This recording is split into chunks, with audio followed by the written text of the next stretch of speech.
샬롬 할렐루야. 로마서 8장 5절에서 8절이요.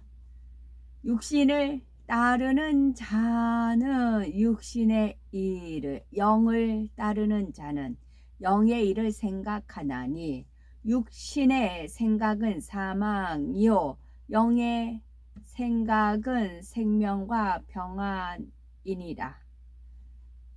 육신의 생각은 하나님과 원수가 되나니 이는 하나님의 법에 굴복하지 아니할 뿐 아니라 할 수도 없음이라. 육신에 있는 자들은 하나님을 기쁘시게 할 수 없느니라. 육신을 따르는 자는 육신의 일을, 또 육신의 생각은 사망이요. 육신을 우리 그냥 한국말로 풀면 자기 몸이 신인 사람이 있어요. 자기 몸을. 그래서 몸을 위해서 무엇을 먹을까, 무엇을 입을까, 내 명예를 위해서, 내 인기를 위해서, 안목의 정욕, 이생의 자랑, 특히 이생의 자랑, 육신의 정욕을 취해요. 그게 자기 신이 그 본인이에요. 본인이 하기 때문에 그 본인을 위한 일을 찾아서 하는 겁니다. 근데 그 결론은 뭐예요? 사망이고요. 그 다음에 영을 따르는 자는 영의 일을 생각하나니 영의 생각은 생명과 평안이니라. 그럼 영의 이제 영의, 그러니까 하나님께서 보시기에 의로운 일을 우리는 따르는다는 거죠.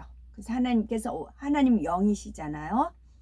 우리는 영혼육을 입었고, 그래서 우리는 영이신 하나님께서 원하시는 일을 생각을 해요. 그래서 우리가 영의 사람이 생각하는 그것은 생명과 평안이라고요. 생명이 주어지고 평안이 주어지는 겁니다.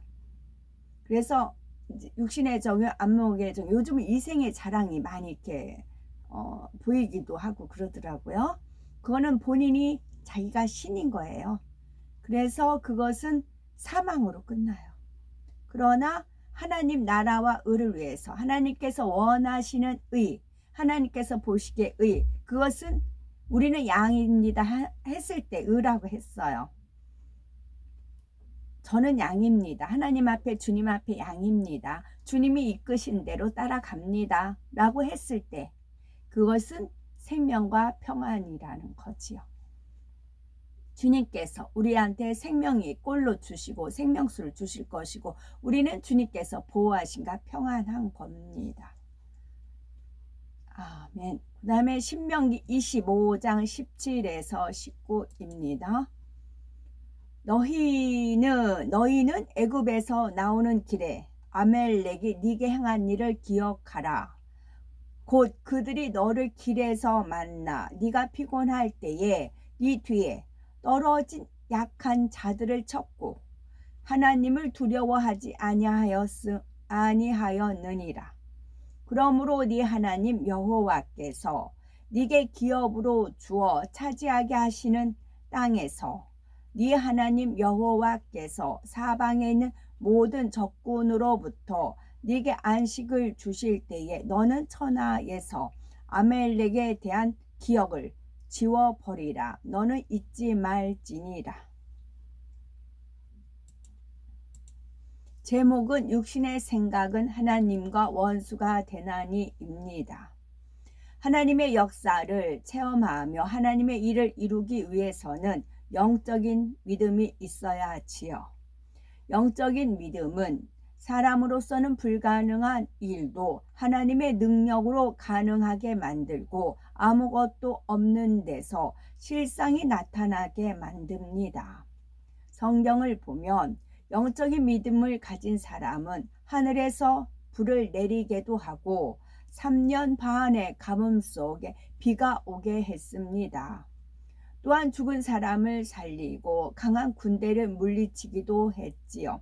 이런 영적인 믿음을 갖기 위해서는 무엇보다 육신의 생각이 없어야 하지요. 육신의 생각은 영적인 믿음을 갖지 못하게 방해하는 큰 장애물로서 하나님의 역사를 막아 하나님과 원수가 되기 때문입니다. 육신의 생각과 영의 생각이 있습니다. 생각이란 우리가 태어나서부터 보고 듣고 배워서 머릿속에 입력된 지식을 재생하여 떠올리는 것을 말하지요. 생각에는 영의 생각과 육신의 생각이 있습니다. 육신이란 우리 몸과 죄성이 결합된 것을 의미하지요. 미움, 혈기, 판단, 정죄, 시기, 교만 등 아직 겉으로 드러나지는 않았으나 언젠가는 행함으로 유발될 수 있는 비진리의 속성이지요. 이런 육신을 바탕으로 어떤 것을 생각을 하면 하나님의 뜻과 반대되는 악한 생각이 나오는데 이것이 바로 육신의 생각입니다. 이와 대조적으로 영의 생각은 하나님의 뜻에 합당한 진리 가운데에서 지식을 되살려내는 것이지요. 달리 말한다면 영의 생각은 진리의 생각이며 육신의 생각은 비진리의 생각이라 할 수가 있는 거지요. 예를 들어서 누군가가 자신에게 매우 무례히 행하거나 애매히 비난을 합니다. 이때 육신의 생각을 하는가, 영의 생각을 하는가에 따라 반응이 전혀 다르지요.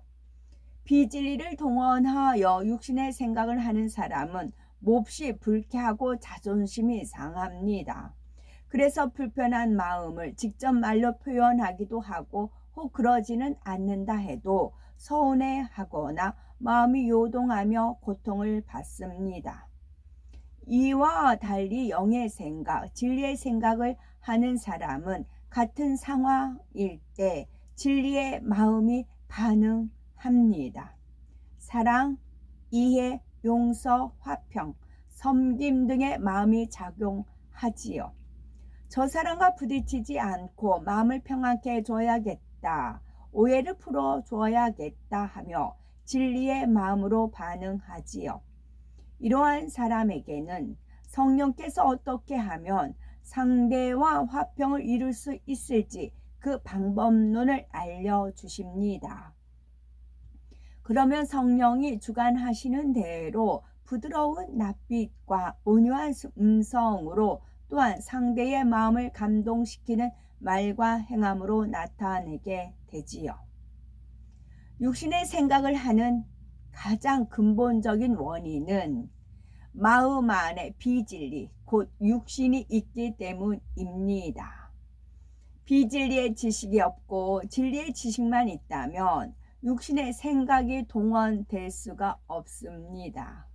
사람에게 하나님 말씀인 진리의 지식이 떠오를 때에는 영의 생각을 하지만 비진리의 지식이 떠오를 때에는 육신의 생각을 하게 되지요. 그 중에 어떤 생각을 하느냐에 따라서 결과가 매우 다릅니다.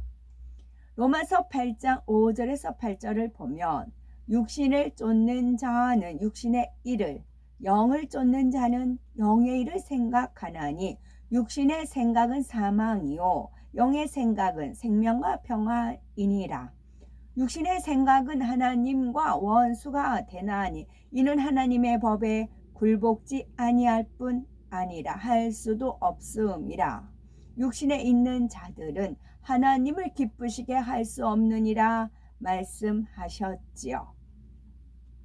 영의 생각은 천국의 소망을 두고 하나님의 뜻을 쫓기 때문에 생명이 되고 마음을 평안케 합니다. 반면에 육신의 생각은 죄와 불의를 쫓기에 평안이 아닌 근심과 고통이 따르지요. 무엇보다 육신의 생각은 하나님의 말씀을 믿지 못하고 영적인 믿음을 갖지 못하게 방해합니다. 성경은 하나님의 말씀으로서 영계의 법칙을 설명하기 때문에 세상의 지식과 이론으로는 이해하기가 어려운 내용이 많습니다. 영의 생각을 하는 사람은 이러한 하나님의 말씀이 이해되고 믿어지지만 육신의 생각이 있는 사람은 말씀이 자기 유익에 맞지 않으면 믿지 못하며 순종하지도 못하지요. 한 예를 들면 예수님께서는 주는 것이 받는 것보다 복되다 하시고 섬기라 낮아지라 하셨는데, 주고 섬기면 나만 손해보는 것 같아 순종하지 못하지요. 그런데 사람이 진리의 생각을 하려 해도 어떤 것이 진리이고 비진리인지 분별하지 못하므로 자기도 모르게 비진리의 생각을 하는 경우도 많습니다. 사람들이 진리라고 알고 있는 지식 중에는 진리가 아닌 것이 많기 때문이죠. 예를 들어 어떤 책에는 부모의 원수를 갚는 것이 당연하며 그렇지 않으면 비겁하다는 가치관이 깔려 있습니다. 만일 이러한 생각을 받아들이면 원수 갚는 일을 의로운 행동으로 여기게 되는데, 하나님 말씀에 비추어 보면 결코 진리가 아닙니다. 오히려 원수를 사랑하고 70번에 7번이라도 용서하는 것이 진리이지요. 이러한 진리의 지식을 가진 사람은 아무리 자기를 괴롭히는 사람이라 해도 용서해야겠다, 사랑해야겠다라는 진리의 생각, 영의 생각을 하려고 노력합니다. 반면에 비진리의 지식을 지닌 사람은 저 사람은 너무 악하기 때문에 도무지 사랑할 수 없다, 미워하는 것이 당연하다라고 자기의 가치관을 가지고 변명하며 하나님 말씀에 불순종합니다. 이렇게 잘못된 지식, 비진리의 지식을 되살려내는 것이 육신의 생각으로서 이는 범사에 하나님의 뜻을 대적하여 순종하지 못하게 합니다. 그래서 육신의 생각은 하나님과 원수가 되며, 육신의 생각이 있으면 하나님이 주시는 영적인 믿음을 가질 수 없습니다. 이스라엘의 초대왕 사울은 육신의 생각으로 하나님과 원수가 된 대표적인 사람이지요. 하나님께서는 그에게 아멜렉의 모든 소유를 남기지 말고 진멸하라 명하셨습니다. 아멜렉이 멸망할 수밖에 없을 만큼 하나님 앞에 많은 죄를 쌓았기 때문이지요. 그들을 그대로 둔다면 이스라엘마저 우상 숭배와 같은 이방 풍속에 물들 위험이 있으므로 사전에 불씨를 없애야 했지요. 그러나 사울 왕은 전쟁에서 승리한 후에 하나님께 예물로 드리면 좋겠다는 그럴듯한 이유를 내세워서 가축 중에 좋은 것은 살려서 가져옵니다.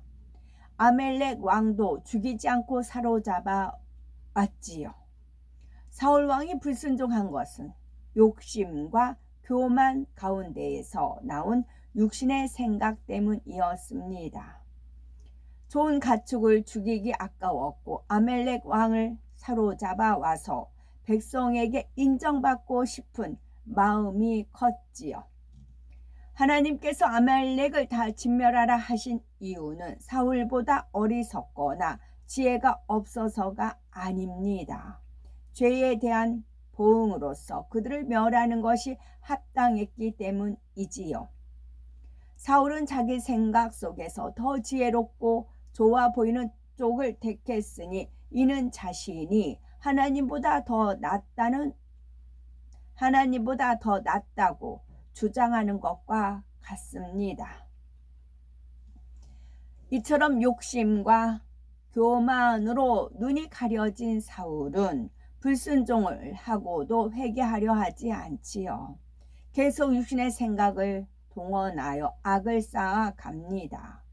다윗이 백성에게 사랑을 받자 사울은 그를 시기하여 한평생 죽이려 쫓아다닙니다. 심지어 다윗을 도와주었다는 이유로 높 땅에 사는 85명의 제사장들을 죽이고 성읍을 진멸하다시피 했지요. 이는 하나님을 정면으로 대적한 일입니다.